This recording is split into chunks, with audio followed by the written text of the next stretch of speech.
Hey guys, well hey, today we want to talk to you a little bit about kind of what does life look like today, kind of what does a day in the life look like for Holly. Hey, if you're new to our page, I want you to meet my wife Holly. 2 years ago, Holly was diagnosed with early onset Alzheimer's disease, so we've been walking this journey now for a couple of years. She's 59 years old today, and a lot has changed for us, and that's forced us to make a lot of life adjustments. And we want to talk about what those life adjustments are. So for context about the kinds of things we've had to adjust to, a couple of years ago, Holly had to stop driving. A year ago, she had to stop working. And even in that time frame, she's really kind of pulled back from really food prep or cooking or things like that. So that forces a lot of change. In the meantime, I still work full time. And so how do we balance all of that? How do we handle all of those adjustments? It affects both of us, obviously. I would just simply start by saying that routine and schedule is essential, and I don't think that will surprise you. We've really had to find a routine, Yes. And keep that routine as simple and as repeatable as possible, because the more ad hoc things come, the more that leads to confusion, anxiety, and other things that we try to avoid. And so, roughly speaking, our routine is pretty set. We have a very basic morning routine together. And then I go into the office every morning, and that's the time that Holly's at home by herself. And I want to talk a little bit more about what does that look like, because I think that's an important factor of knowing when and how to allow somebody to be home, and what are the boundaries for that, and when is that safe and when is it not safe. But today, Holly is home by herself in the mornings. And then at midday, I have an incredible blessing with my job that I've been able to adjust my work schedule to be home. I come home at midday, and then I'm flexible to be able to work from home in the afternoon. And that flexibility has really what's enabled us to make it with this basic schedule. And then our evenings are very fixed again. So the afternoons are the most fluid part of our day, where either I am working and/or if we have the necessity to do things outside of the house, we organize them around that afternoon period. And so that's really kind of the only way we can kind of do it. And then our evenings are very fixed as well. We go to the gym after work every day, come home and fix dinner together every day, and then we're home together in the evening. So that's kind of the routine and how the day lays out. But then what about the issue of Holly being at home by herself? And how do we reach the confidence to determine what we are confident with, and how has that changed, and how might it change? So let's just start with with the reality that with where we are right now, we're pretty comfortable from a safety standpoint with Holly being here for a period of time.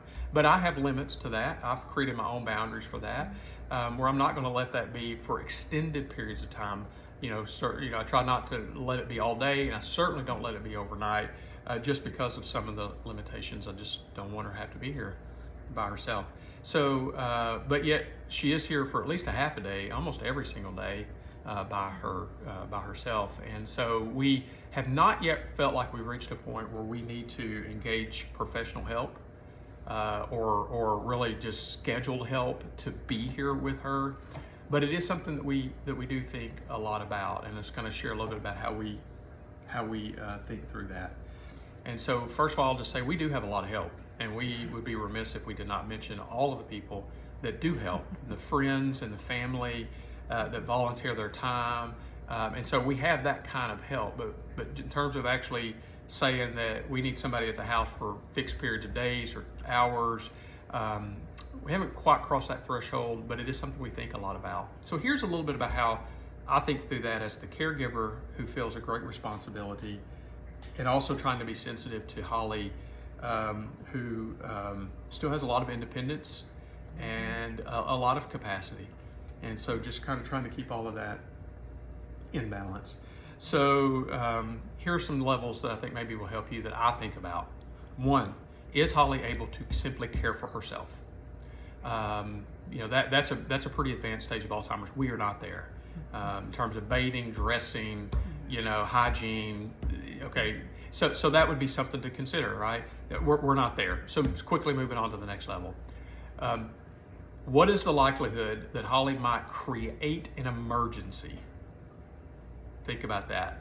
So what I mean by that is, based upon where she is and what is the likelihood that she might wander off and get lost?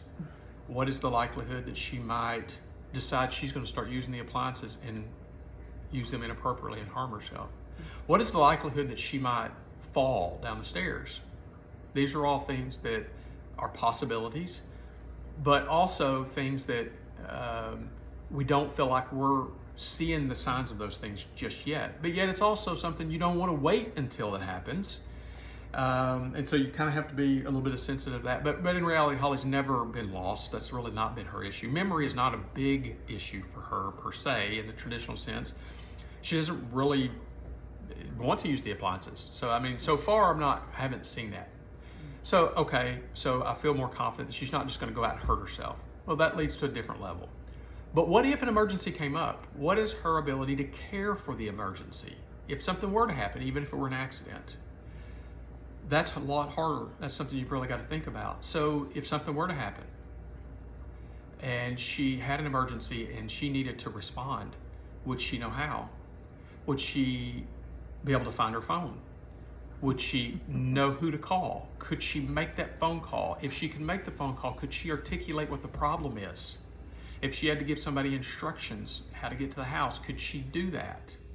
So there's a lot to think about there, and that one is not, it's black and white in one sense, but it's hard to know in advance what that response would look like. It's not as simple as me just asking Holly and Holly saying, oh yeah, here's what would happen. Sorry, that's just not how this is going to work. So that's a little bit harder. I think a lot about it. I have to just kind of put a lot of the factors out and constantly evaluate. And so that one's a little more gray.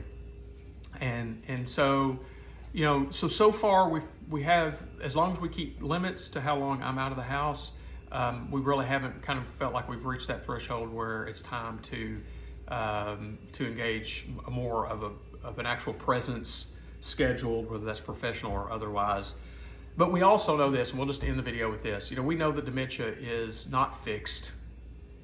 No two people are at the same stage. No two people experience and progress the same way. It's a fluid, and we understand that, and so we know that we're always have to be open to realize that things will be changing, and we need to be adaptable to that. And we know that, and we talk a lot about that. And I don't know when that day may come, but we know that we may have to make those types of adjustments in the future. So life a year ago looked a certain way. Today it looks a different way, and at some point in the future it'll look different again. And so that's why I wanted to talk a little bit about what am I looking for or thinking through to know when might we need to bring in more help. So maybe these are some things that you're struggling with and questions that you have, just my thoughts on it, and I hope it helps somebody.